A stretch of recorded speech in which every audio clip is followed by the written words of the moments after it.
Welcome to Hidden Oaks, our serene 46-acre off-the-grid ranch, dedicated to guiding you on your path to recovery from addiction and past traumas.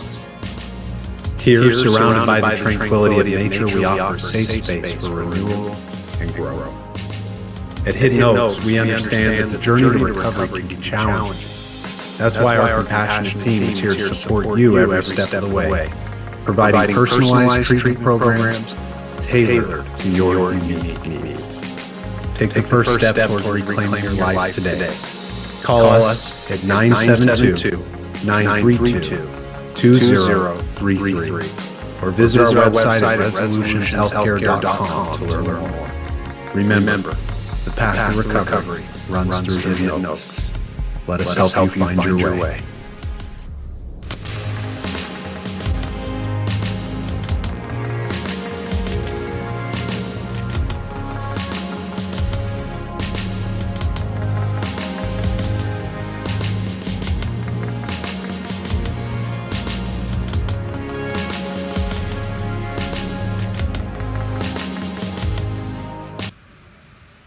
Hello and welcome to Breaking the Cycle. My name is Alan Hyde, and tonight we have a special panel to discuss the topic of trauma and EMDR treatment and just in general treatment of trauma when you're coming to therapy. We have three esteemed guests who've joined me on the show before, who you may recognize, but we will introduce them as we go. We have Crystal Valdez, licensed clinical social worker supervisor, and EMDR-T. Yes. Jenny Lockwood, licensed clinical social worker, also supervisor. Yes. Yeah. And Amaka Agulue, which I believe I pronounced correctly this time. Almost. Agulue. Correct. Licensed mental health counselor. Yes. Yeah. So we're going to learn much more about you ladies tonight, but why don't we just start with how we on the panel have done before. We'll kind of start on the left and we'll go around and just explain your background and why working with trauma has become kind of a background for you and how you're navigating all that in your practice. Yay. Okay, how did I do on the podcast last time? I'd like to say 10 out of 10. Would recommend doing it again. Let's see. I started getting into trauma treatment. I think I've always known that I wanted to be in this kind of realm. I thought it would be less clinical and I would be in like a CPS caseworker kind of role. But it just really resonates with my calling and like what I feel God has purposed me to do is to help people break cycles. And I think when you have persistent trauma and you recognize the big picture behind it, there's so many different avenues to tackle it from. And it brings me a lot of fulfillment to walk people through that. I think I got into kind of trauma work just due to just being a social worker in general. I mean, my very first job out of undergrad was CPS, so that's inherently a lot of trauma that you're witnessing. And then working in school systems and treatment facilities, I mean, there was just so much trauma history in people's stories. So I knew that by the time I got to private practice and owning my own business, that trauma was going to be a really big focus. I think especially when I went through the EMDR training, and that it just really solidified my niche. Yeah, I think for me, trauma has always been a big part of mental health and, you know, why we need the support in the first place. And I also started with CPS out of grad school, and it was very intense in that there was a lot of acute care needed and there was a lot of sort of immediate support. So from there, I knew that there's a lot more to mental health, trauma being the big core avenue for a lot of people seeking treatment. So that led me further down into the treatment of trauma. Mm-hmm. Yeah. And it's good to have all three of you back. I know all three of us at different points have spoken about trauma and your guys' unique approaches. And I think it'll just be wonderful for our guests listening tonight to hear the different perspectives, because we're going to get into, I think, first a direction of defining trauma, and we know as clinicians that could probably take all night, but we're gonna pare it down as best we can for you guys, and just having had conversations with all three of you, I know we're gonna have some wonderful information shared tonight. So whoever wants to jump in first, and then we'll kind of just jump around of defining trauma, kind of what is it, where does it come from, and we'll go from there.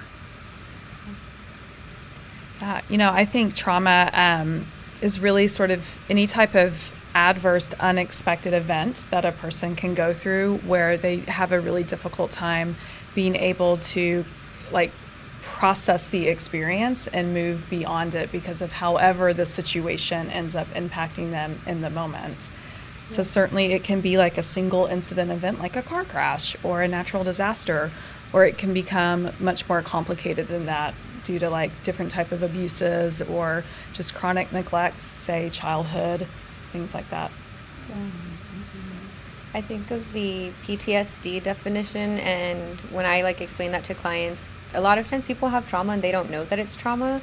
So I kind of frame it from the perspective that if you have ever been in a situation where you felt like you were in danger for your life or like just bodily harm, that kind of qualifies.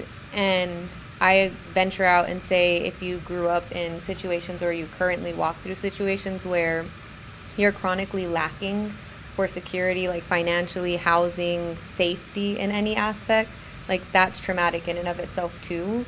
So the one-time single events, and I also really try to educate people on the fact that when you don't have security and stability and safety for sure for a long time, that can also traumatize people.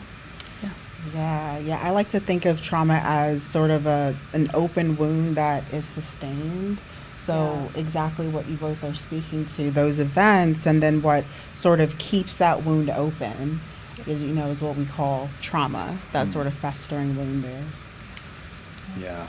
It's interesting because we'll get into this a little bit later in the show, but one of the questions, just even for my own edification, as I have a chance to learn from you wonderful ladies, is we'll discuss kind of the difference between like acute trauma and complex trauma and those kind of things. But I hear that as you ladies are already touching on the differences in the way they, I like the way that you had put that, just like what's keeping this open. Yeah. Got to have these conversations. Is there anything you ladies would add to like what constitutes, from a psychological perspective, the diagnosis that we would give in a clinical setting of, let's say, PTSD or like some of the trauma-related diagnosis? Yeah, I think that's an interesting question because from a PTSD specific diagnosis, there is very specific criteria that you have to meet, and there is kind of like a list of events that one might experience that would qualify as a traumatic event. And if those specific events haven't happened, or you're not exhibiting avoidance symptoms or like a lot of reactivity, like you're kind of back in the moment, and some other qualifiers too, then you don't technically meet the criteria for PTSD, but that doesn't mean you don't have trauma. Yeah. I think of all the timelines, like within 6 months, within 3 months, like there's all these very in a box kind of, I don't know, just criteria. That's the word that keeps popping up. But it makes me think of like, I don't know, it makes me think of insurance purposes when we have to put like other adverse reactions to stress. And I'm like, it's low-key just trauma still. Yes. Yeah, absolutely.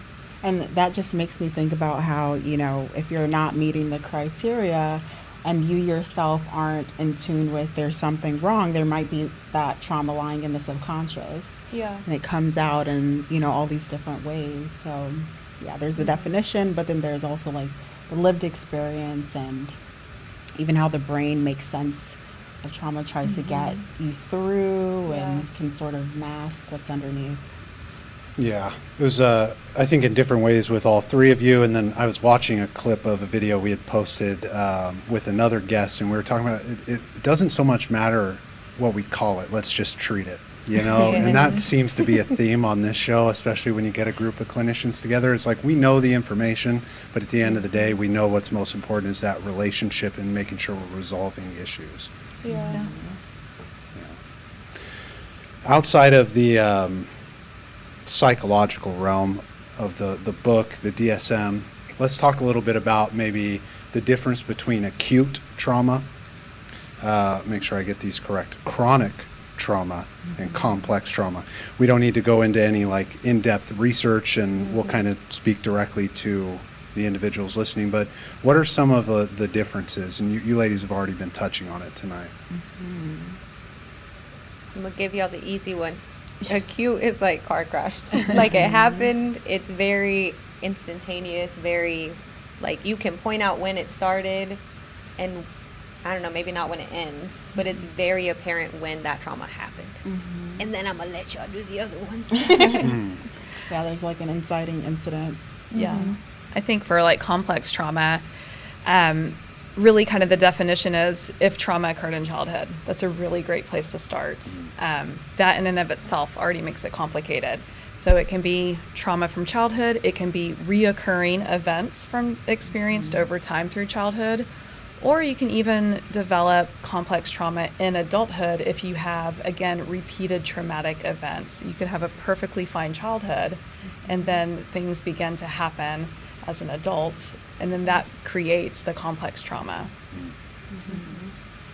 I guess they left chronic to you. Yeah. So chronic, you can think of it's long-standing. It's something that you are dealing with in an extensive way. It feels like it's never ending. It's sort of always been there. The person feels that it's almost a part of them.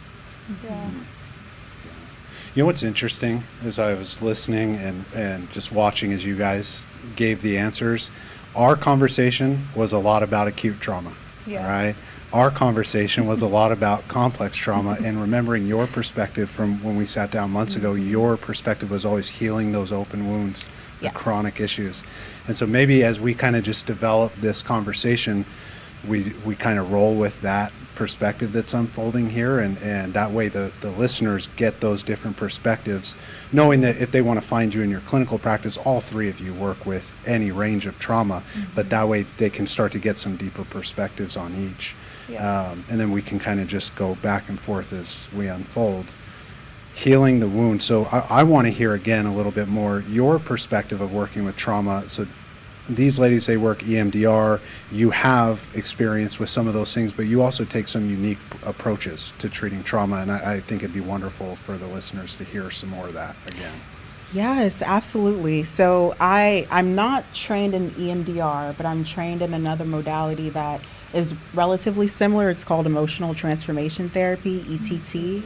So it does work with that subconscious imprint of trauma. It uncovers the underlying emotions of trauma.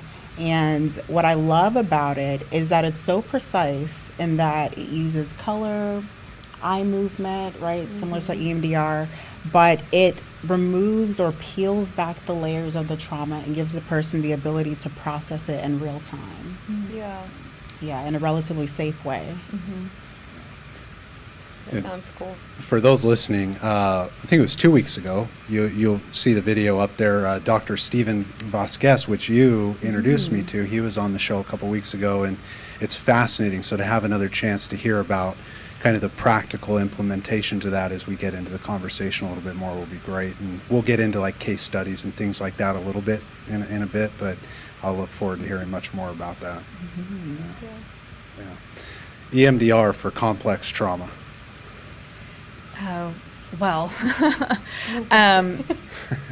yeah, that's a big question. And I think EMDR is a fantastic modality. It might not be appropriate for everyone, and it really kind of depends on the symptoms that the person is experiencing. But I will say for complex trauma, it can be a really great way to identify, I mean, not only these like experiences that you've had throughout your lifespan, but what are they all connected to in terms of like these negative core beliefs that you've developed about yourself that are often very subconscious. And so being able to kind of target that and then pull up memories that are associated with that belief and begin to do the reprocessing of that and then the reinstallation of a new positive, more adaptive belief is where, I mean, it's just really amazing work that can be very transformative for people. Yeah. Do you, I know we kind of touched on this before because you work with a lot of different age ranges with your trauma work. Do you do a lot of work with like inner child work or shadow work? You kind of hear the pop culture terms, but do you do a lot of that in your practice as well?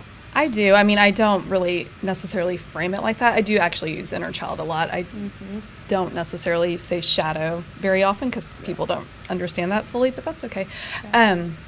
but yes, I kind of do like parts work with people often, which really kind of helps them understand that we have like all these different pieces to ourselves, and sometimes these different parts are affected in ways that other parts maybe aren't necessarily impacted as much, but the wounded part is really the area that needs the healing.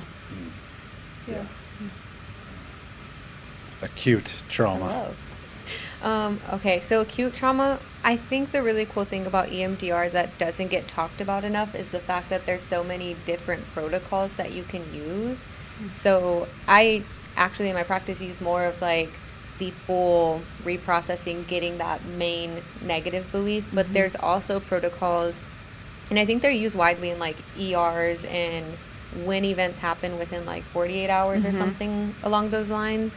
But you can desensitize and help people get back to like a functioning state if they experience something super traumatic that just has them, I wouldn't say catatonic, but just very... Just definitely that shock level. Shock is way better than catatonic. Different levels. So yeah, I don't do too much of that in my practice, but I have been able to use maybe just bits and pieces of the protocol and like the bilateral stimulation to help people process things that happened somewhat recently without taking them all the way through reprocessing and changing their main belief about themselves. And I imagine, just as we have this conversation, ETT as well as EMDR uses a lot of the bilateral and eye movement and things like that. And I hope I'm not misrepresenting that. And That's kinda, true. Yeah. Can we give just kind of a snippet, and we can just kind of go this way of like, what is the bilateral and why is that so important in the reprocessing of our emotions and traumas? Yeah. The way that I was explained the bilateral stimulation in my EMDR training and the way that I repeat it out, because it was easy to digest, is the fact that when we go to sleep, our eyes will go like this. And they did research and they believe that that is a sign that your brain is processing. So what you're doing with EMDR is you're stimulating your brain on both sides. And then with the questions that we ask and the way that we go through the assessment and basically turn on your processing system, we're activating your brain's processing, but instead of being asleep, you have full control. So you get to take a step back if you get too stimulated or if it gets too hard. And there's a lot of different options. So you can like tap on your legs. I love the butterfly hug. That's my go-to. Or you can make your therapist hold their hand in front of you and get a shoulder workout. That's what I do. Yeah. My left shoulder, it's ripped. You're like, okay, don't. And then there's also, I don't know if you use them, but there's buzzers that people can hold in their hands and they just vibrate back and forth. With kids, you can do stomping. Like, it really doesn't matter how you do it, as long as you are doing it in the right order at the right speed, which is why people cannot do EMDR on themselves. Yes, correct. Don't try, please. Yeah, don't do it. Yeah, I think just to add to that is like bringing in the idea of like a dual awareness. And so you're doing the back and forth with eye movements or, the buzzy things that you're holding, but you're also holding in this memory. And so that's what you're processing. So your brain is focusing on this memory while it's also doing something else. And so I think that's a big part of why it's so effective. Yeah, even as I hear that, it's like that maybe is why it's so effective for like taking the skills outside of the room and actively functioning in your life, because that's how life is going to come at you. Yes. I am very curious about the implementation with maybe bilateral or not, but with the light frequencies in treating trauma. And I'm curious if you could put some words to that. Yeah, absolutely. So similarly, when you're in that REM cycle, that REM cycle, and your brain, your mind, they're sort of recalibrating, rebalancing, integrating everything that was taken in from the day. So ETT basically works from the premise that seeing the colors in our environment, seeing the light, whenever there's an experience that happens, our brain interprets it based on what visual stimulation is available. And so when we're reprogramming or sort of pulling out, tapping into the subconscious and pulling out that memory, you may notice there are things that you didn't even remember in the instant come up because it's in the subconscious and it's sort of layered. So that light, that color just gives you an opportunity to tap into a space that isn't always readily available. Yeah, I got this question about EMDR the other day from my significant other, and I thought it was a brilliant question because I couldn't quite answer, and I said, but you know what? Tomorrow night. How important is it that we're getting into like them actually remembering these memories versus kind of just processing snippets of them? What would you ladies say to that, or in your guys' approach? I would say, it goes back to, the book, The Body Keeps Score, right? Our body, our mind, our connection to events that are happening. So when you are tapping into a certain part of your brain and you're peeling back the layer, so to speak, there may be emotional relationships with different parts of your body. So that's sort of embedded in the layers and things like that. And similar to EMDR, I'm guessing there's some physiological affect as well that is presented. Yeah, absolutely. One of the types of EMDR that you can do is like pulling the body in and having the client kind of identify the emotion that they're feeling in the moment when they think about the memory, where that's located in the body, and helping the body kind of also reprocess the experience, because the body experiences the trauma. So the body has to be involved in the repair of the trauma. Yeah. I think the thing that comes to mind for me is I always tell my clients, one, there's no pressure. Like, you cannot say the wrong thing in EMDR. And two, I really enjoy EMDR because you don't necessarily have to, like, tell me all the details, and it doesn't even have to make sense. We can be processing a trauma that comes from, like, neglect in your childhood, and all of a sudden you think of a rubber duck. And I'm like, all right, just focus on that rubber duck and go with it. And the cool thing about EMDR is it's going to get all of the junk out. And we don't have to do the job of putting those dots together or making it make sense. And the client doesn't need to worry about how that one thing is connected to their experience. They just have to keep letting their body get rid of the junk so that when we get to the right space, we can fill in that empty space with something that's more, like you said, adaptive, something that they can learn from and use, and it's helpful for them in the future. And they often come up with that in the middle of the processing session. It is so cool to witness, like, you're doing all these like sets back and forth. And then, I don't know, like, however long it takes, but at some point you can just see this like switch in their brain. They just start, the things that come up are a very different tone. They're starting to like make comments that are much more realistic and adaptable for the event. I mean, it's really amazing to witness. And it's cool to see when they do have specific memories, because some people do have, like, I remember, this is random, I'm not telling y'all secrets, y'all. I remember somebody saying, like, they looked through, like, a door and they could see themselves, or this is a story. But they'll go from, like, I saw this bad thing happening, and then all of a sudden they're like, oh, I can't remember that. Or, like, the picture's blurry and it becomes distorted. And I'm like, oh, I don't know what your brain is doing, but it's giving you relief. And the fact that that, like, is happening, I don't even need to make it make sense to know that it's doing something good, and it just makes me so happy for them.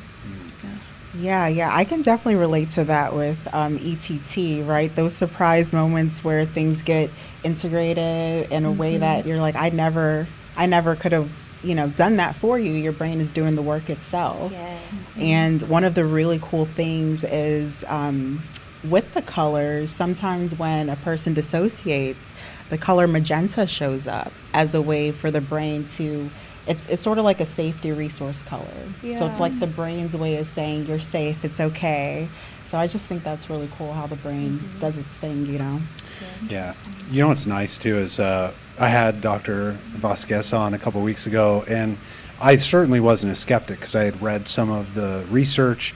And with the light treatments, I was like, this is so fascinating. I remembered the conversation that we had about it, but we hadn't gone too in depth with it. But just the research is showing these aspects that you're touching on, that he was touching on a couple weeks ago. And I think just for those listening, both of these modalities, if you are dealing with trauma, finding a professional who is trained in these things is going to be really helpful. One, for I think a big thing in our society today is name it by its proper name, right, and then get to work. Yes. Yeah, we were kind of talking about that a few weeks ago on the show too, of like the social media aspect and how things get misrepresented, mislabeled, and this topic especially in the pop culture gets misrepresented, and this is probably one of the most important. Yeah. And I think the like specialization, because these aren't things that you can just do straight out of school. Like you have to get the training and do the consultations, and then I don't know for your training, but for EMDR, like we had to get EMDR practiced on us before we could go and do that to other people. So it's this different level, and I think like people, I wish it was appreciated more, because it's so cool. Like you said, we can't do this on our own. Talk therapy will take you very far, but sometimes people really need that extra step. And as therapists, like to know I can't do it by myself, but I have this really cool tool in my back pocket that I can pull out when I'm lacking. Like, thank you, Jesus. Yeah. I think it's a good call out too, because I was reflecting on this the other day when someone was asking me about my approach, and you know, I'm very straight up in the sense of like I was trained in a psychoanalytic approach. So when it comes to things like OCD, where if we're going to sit down and just process, I'll make it worse, you know, and I know myself. I'll process with you until the cows come home. So I refer out for these things. And trauma, and for me, when it comes into my practice, I'm dealing with trauma as it relates to substance use primarily in the family. So I take a very relational approach. But when it gets into some of these acute situations where they need some relief or they need some long-term tools, I'm always referring out. And then they'll come back to me for maybe like the healthy male figure, you know, and that's how I've supplemented with a lot of clinicians over the years. Yeah, that's a great approach. Yeah, you know, and I hear the pieces here of like, you know, if you are listening and you just need that support for some of these more difficult emotional experiences, these approaches that the ladies are touching on tonight are effective. And you can take their word for it, right? Because they've been vetted before they were on the show, and we've had them on before, and so you know that the value is here. But also, I mean, these things have been around for some time now, and we're starting to see both with ETT and with EMDR that people are getting better.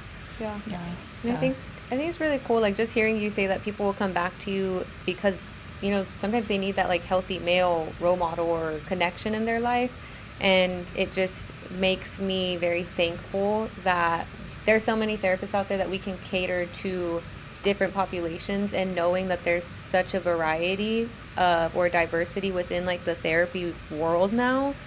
I have so many clients that come to me and they're like, I just like talking to you because I know like you come from a similar background or like nationality, like all the things. And I think there's also just a beauty in that I like to point out. Like, guys, go to therapy. There's a male therapist right here, and there's a lot more. Yeah, we need to talk through things. I'll tell you what, when I sit down with men, I'm like, oh, bud, no one has listened to you in a long time. Oh, yeah.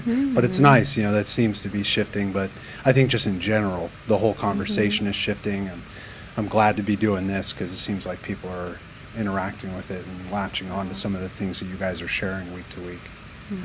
And, you know, I just want to point out with EMDR, it's not just a trauma treatment modality. Let's talk about that a little bit. I use it often with anxiety and depression. I kind of like reverse engineer it, and I'm like, okay, well, what are these negative beliefs that you have about yourself? And then we start connecting the experiences that are linked up to that, and then that's what we can start to target. I saw a lot of head nods on that. This is good for me to hear too, because, you know, oftentimes I'll think like, you know, I need to refer out for certain things, or like, you know, when it's someone who's severely depressed, I'm thinking, okay, I need to get them an evaluation for maybe some medications and those kind of things. But to know, and like I've heard this before, but just to see the head nods on this is like there are different modalities that are designed initially for trauma that obviously have shifted to treat other things. It's really cool to use it to like get symptoms to subside or just to be alleviated. It helps with like people that have insomnia, sleep issues, panic disorder. Sometimes just being able to help people's like bodies not be so triggered or like overly sensitized by things. It just does so much, and it works fast. Like, you get so much out of one session with EMDR. Does it work fast for you too? Yeah. Not to compare the two, because as it. much as I hear about EMDR, I'm like, I love it. And ETT, again, very similar, and it does work very quickly. One of my favorite things to use it for is sort of reprogramming negative beliefs, sort of that negative thought pattern.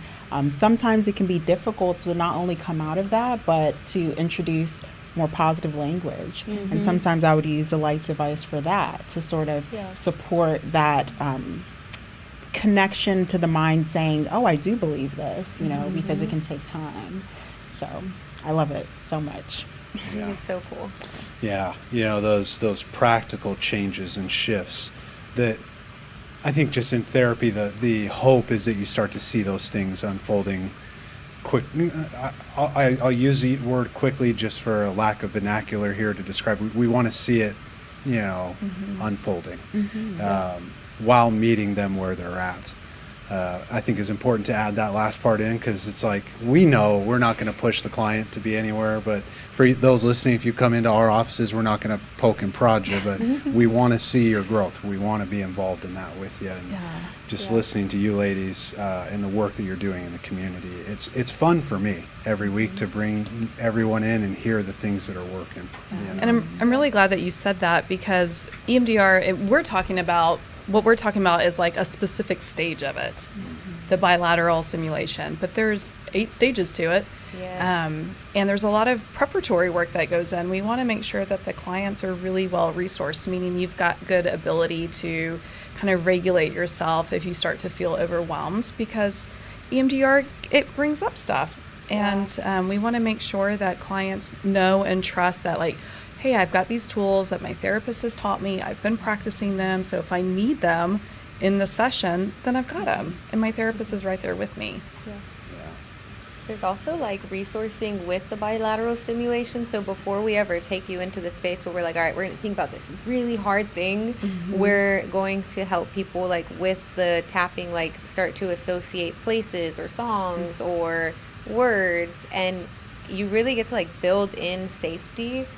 And it's super cool. I could program like a cloud into somebody, and that could be their safe place. And they can be in the middle of, I don't know, rush hour traffic and just think the word cloud. And it's like, Yeah, there's a lot of resourcing in ETT. It sounds like there's a lot of creativity, right? A lot of allowance for creativity in both of these modalities. But one of the ways that we resource is through color, right? What is a color that feels good? It really invites the person to be in tune with their body, what is happening immediately. And a lot of times it's a very quick response for people to notice what feels good, what doesn't, what's my resource, what's not. Yeah. There's a certain sense of empowerment in the foundation building too. You know what it makes me think of is like when I have someone come to me for recovery, and maybe they're not privy yet to the 12 steps. It's like, we're not going to do a whole lot of processing on the complex nature of your family until you're in those rooms and you're not using substances anymore. And I've always kind of, as I've heard EMDR and different trauma treatments, there's an aspect always in this work of, we need to get you here and seated and heard and understood, and then we can make some motion. My approach is very like, we need to get you in those rooms, or don't waste my time. I'm gentle about it, but that tends to be my approach. It's like, disclaimer, it's not that bad. It would be the same, I think, like with EMDR, where it's like, if we're not going to get grounded, we can't move through the stages of EMDR. Right. Sometimes that's hard for people. I don't know if you've had that experience, but there's a lot of things that people don't know that they don't know until they sit in front of a therapist. And I'll say, it's not just because I'm a therapist. I went through that too with my therapist, and you can't rush it. Like, your body literally won't let you go further in the process if you get stuck or you haven't done enough prep work. And that doesn't mean you failed. That's just more information that we get to use later to figure out how do we get you a little bit further along in your processing. But I think EMDR is super cool because there's so many like natural stop points and so much to work with, and it's your body just gives us information. You're just like a giant puzzle. Yeah. And I use a lot of somatic work in my practice. I really want clients to start to be able to connect and feel into their body if that feels safe to them. It doesn't always feel safe. Yeah. But like you were saying, the body gives us so much information. And I think a lot of times when we're kind of disconnected from that, people don't even realize that even as they're talking about a distressing event, that even just talking about it can send you into like sympathetic, and your heart's racing and you start to talk really fast and your eyes are darting and you're really shifty in your seat. And they're not like connecting that with like, oh, I'm having a reaction just to talking about this. It's like, okay, we got to like slow it down. Like trauma is all about going really slow. Trauma healing is about going really slow. Yeah. And to slow some of this down as well, just to make sure we're capturing everything that was just shared there too, is somatic, and I may butcher this, but I'm going to try my best. Somatic is your felt emotional sense, right, in your body of whether it's trauma, but also your emotional experiences. Yeah, just what even you're feeling right now in this moment. Yeah. Soma's just Greek for body. Yeah. So, Yeah. And then sympathetic, we're obviously talking about the nervous system, but to kind of slow some of those things down, because a lot of the work, and all three of you ladies during your individual episodes had talked about the nervous system. I was watching Obsessed. our video. Yeah. so obsessed. I was cracking up because you like lit up when you were talking about the nervous system last time. And maybe we can kind of, because I have a few more questions here, but maybe we can kind of go this way around and just kind of talk a little bit about getting the body seated in the room and healing that nervous system. And it could be from the perspective of how you work with it, or just any tidbits you'd like to share on that. Yeah, sure. I too think it's so important that we focus on what's happening in the body. And over the past, I think, few decades, it's, I think, been more integrated into therapeutic work at all, because we realize how big of a part our body's physiological reaction to this wounding, what big of a part it plays, right? So in my work, I'm always checking to see what the person is already doing, because a lot of people already sort of have their ways for managing their nervous system. Breathing is a huge place to start for a lot of people. Just simply, am I even noticing how my breath stops in my chest versus goes all the way in my belly? Am I noticing how my arms tense up when I hear certain things, or if I'm talking to a specific person on the phone? There are all these tells. So it's worth investigating with the person first, and then offering them from our plethora of tools what can be most supportive, or what could be added on to something they're already doing. Yeah, same. I mean, I always love to know what clients' own kind of skills and resources are to begin with. And then I like to just offer some extra ones that we practice in the session.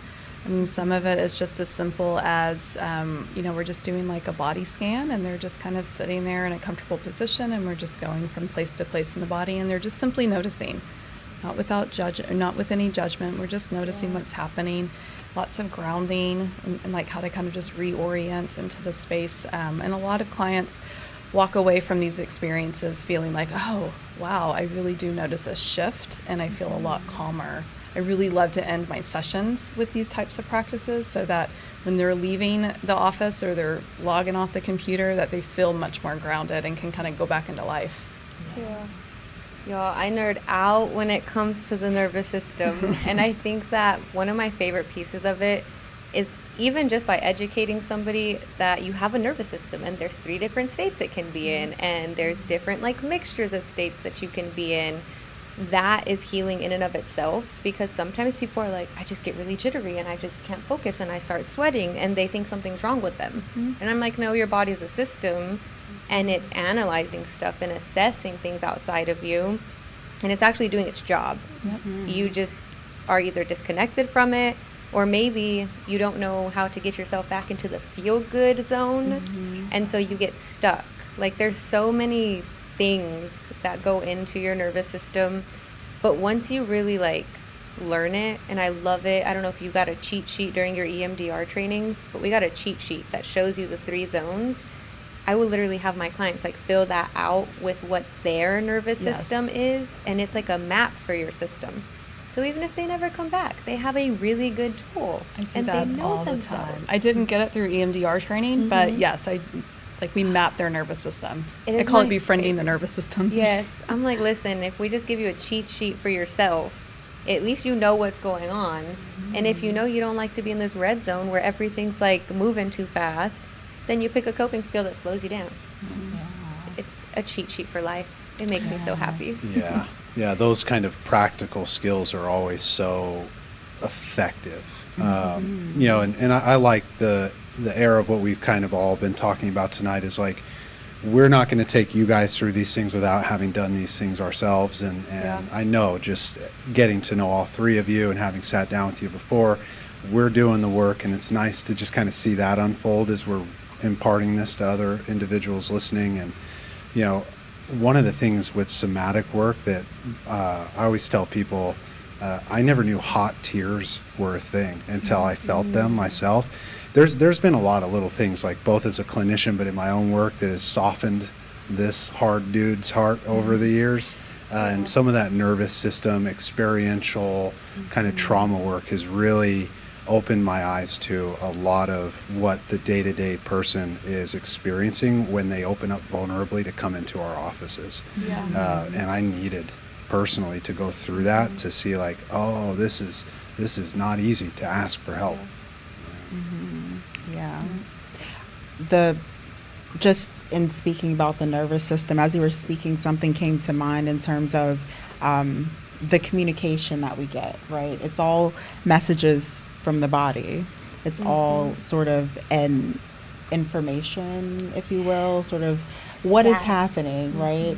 How do we tap in and dissect that information? What is it saying? What do we need to do with it? And of course, we help our clients through that, but not just the nervous system, the body in general, right? So aches and pains, even certain diseases, it sort of gives us some a map, if you will, a roadmap towards where the healing might need to take place. Yeah. I'm curious, it's ETT? ETT. Okay, Yep. in ETT, do you guys have something like interweaves? Because sometimes in treatment, when they're processing, if they get stuck somewhere, one of my favorite things to do, and it just popped up, is if they're like, oh, I just feel like this tightness in my stomach and it won't go away, and that if they get stuck there's this really cool thing that we can do is like ask questions to get them unstuck. So you can ask them something like, well, if your stomach could talk to you and tell you what it needs, like what would it say? And sometimes that brings like really dramatic breakthroughs, and they're like, oh, I just need a hug from A, B, or C, or I just wish somebody would tell me this. And I'm like, that was in your stomach? Do you have interweaves? Yeah, so it's sort of a part of the process in peeling back the layers, right? There are maybe if you're doing your processing and there's a stomach ache, we will follow that symptom and ask questions related to it that starts to uncover the underlying emotion, right, that's there. And a lot of times that pain, that soreness tends to relieve itself once the emotion becomes comes to the conscious space from the subconscious or gets integrated in some way. So it's really fascinating. That's really cool. Yeah. That's nice. All this kind of work is cool too, because I spend the bulk of my day working with dudes, as I've shared with you ladies as well, and so they'll hear about this kind of stuff, and in the process I'll kind of talk about our somatic experiences, our inner child work, and they're like, whatever, but until you've really felt that, and I'll watch dudes, they'll start to experience these things. And again, I take a very relational approach, and we're connecting kind of family dynamics is the bulk of my work, but to watch them, man, my shoulders were just so sore. But after kind of realizing what my needs were and meeting those needs and talking through that, I feel like I'm like, lighter. And EMDR and ETT have very practical ways, right? Just from chatting with the professionals to relieve that in the session, which it's nice. It's nice. I see it kind of in a progression over sessions just because of my approach. but it's nice to hear about. And these, you know, I was going to get into asking about kind of case studies and success of the modalities, but we've kind of interwoven that into the conversation. You said interweaves, right? Is that what you were calling? Yeah. Yeah. So it's just nice to hear from you ladies and to share that with our audience here. Any kind of last thoughts on these aspects we've been talking about, whether for EMDR or ETT, as we shift into kind of the last portion of the show? There was something that popped into my head when you said like you take a very relational approach, and I think that's one thing that I wish everybody knew about EMDR is like when you come to therapy for EMDR, your therapist is in a sense like lending you their nervous system. So while we're tapped into your nervous system, we are, and that like really humbled me when I heard that in training. They're like, we're basically lending our nervous system to the clients, and we have to make sure that like we're in a good space to help you walk through that. But there's so much healing, I think, when you let yourself be in a space like that and get that vulnerable. It's if it's something you're thinking about, just jump in. Just test the waters, because you're not going to meet somebody who's going to push you too fast, take you too far into the process, and literally your nervous system is built to protect you, so it's not going to let you do that anyways. Yeah, and if you're in the Dallas area, just reach out to one of these three. Yes. And it works just as well virtually as it does in person. Yes. ETT as well. Yes. Gabe, how are we doing on time here? Oh, I've got a sixth sense with you, man. I swear it. Okay, so why don't we then transition into any call to action? You guys were already kind of touching on that of like just jump into it, but why don't we give all three of you an opportunity directly to the listeners, just what your call to action would be to work on their trauma and to come to therapy? Well, I always sort of offer the advice, if you will, of monitoring what thoughts are coming up for you. The internal landscape is really important, and a lot of times we can't really tell person to person what someone is experiencing internally, but you know, you are your first observer. So if you notice that your thoughts are always tending towards maybe a negative, pessimistic outlook, or you're critical of yourself, that may be an indicator that you need to speak outside of the silo of your mind. And, you know, therapists are really great at holding space for that. So if it is simply, I don't, you know, feel good about these thoughts, but I don't know where to start, definitely reach out for support. And I would just say, you know, to add on to that, you know, maybe you know that you've been through something that's been distressful in the past, and you're ready, or maybe you're not quite sure if you're ready yet, but I think really trying to find the best fit for you with your therapist, interviewing different therapists, like reaching out and having consultations, because that really is the most important part of the therapeutic work, is the relationship that you have with the person who's holding that space for you and walking alongside your healing journey. Yeah. I think if you even have the question, should I be in therapy? Like, is it worth it? It's something to explore. And if you're looking for something that's more holistic, that's like wraparound, where you get to focus on your mental health, but maybe you also have things that are going on in your life that keep you stressed out or keep you feeling like you're not doing well enough, like, go ahead and reach out. And I'm gonna shamelessly plug Dose of Changes. Like, we have different therapists on board, but I think even like you just said, find somebody who you know you can sit down and talk to. And a lot of that is just feeling who feels safe, who feels comfortable. If you're somebody who's been trying to do the work, if you're somebody who comes from like underrepresented backgrounds, you feel like you're not really seen, or you're not gonna find somebody who can just vibe with you. I'm a very informal, chill vibe, but I'm going to make you do the hard work at your pace. I like it. Yeah. You won't regret going to therapy. No. Maybe at first, but then you'll settle in. You'll have a couple sessions where you're like, I don't want to see you again, but the in between before you go back again, like healing, it's worth it. Absolutely. Yeah. A few thanks here, Gabe. Thank you so much for all the work you do and making this look beautiful. The interns in the back who are always on the social medias and making everything look great on that end. And a special thanks to Crystal Valdez, LCSW supervisor, Jenny Lockwood, LCSW supervisor, and Amaka Agulue, Yes, you got licensed mental health counselor. Ladies and gentlemen, we will see this panel return in a couple weeks on November 13th at our live in-person networking event and recording of Breaking the Cycle. We're off next week because we have the award ceremony for the radio network, and fingers crossed. I heard we got a lot of votes. We'll see if our show is going to win an award. And in 2 weeks, we have a school counselor. Her name is Rachel Hyde, and you heard that correct. It's my little sister, and she'll be on in 2 weeks. So we'll be back here Friday night, but we break the cycle here every week, and we break it together. 7 p.m. Central Standard Time. I messed that up, but we love you. We'll see you next time.